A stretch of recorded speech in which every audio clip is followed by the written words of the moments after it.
Prague, située en plein cœur de l'Europe centrale, est souvent décrite comme la ville aux 1000 clochers et aux 1000 tours. Depuis 1992, le centre-ville historique est inscrit au patrimoine mondial de l'UNESCO. Mais outre ses attraits architecturaux et touristiques, la capitale de la République tchèque est la cinquième région urbaine la plus riche de l'Union européenne en termes de PIB par habitant. L'économie tchèque, dans sa globalité, a connu une forte croissance. Aujourd'hui, les 2 tiers de son commerce extérieur sont réalisés avec les pays de l'Union européenne.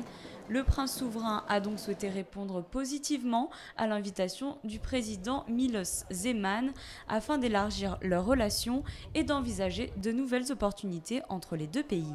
Il y a eu un premier lien, vous savez, avec la Chambre de développement économique et quelques actions culturelles et aussi notamment la venue, il y a maintenant 3 ans, du cardinal Duca pour la réouverture et le réaménagement de la chapelle de la Miséricorde qui a été restaurée par des artisans tchèques. Et donc, mais il y a eu d'autres actions aussi. Et donc je crois qu'il était important de faire cette visite et de renouer ces liens et de voir des perspectives d'avenir qui seraient intéressantes.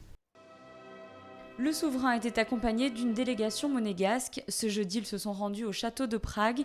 Le prince Albert II a été accueilli par le président tchèque dans la première cour où les honneurs militaires ont été rendus.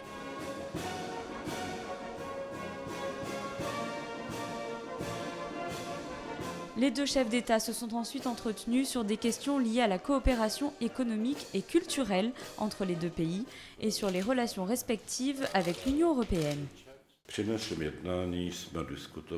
Pendant nos entretiens, nous avons discuté d'un grand nombre de coopérations entre nos deux pays et je suis très heureux que Son Altesse soit également accompagné d'une grande délégation d'hommes d'affaires. Et je suis convaincu qu'à cette occasion, il sera possible d'élargir nos domaines de coopération entre nos deux pays, y compris des opportunités d'investissement, notamment de Monaco en République tchèque.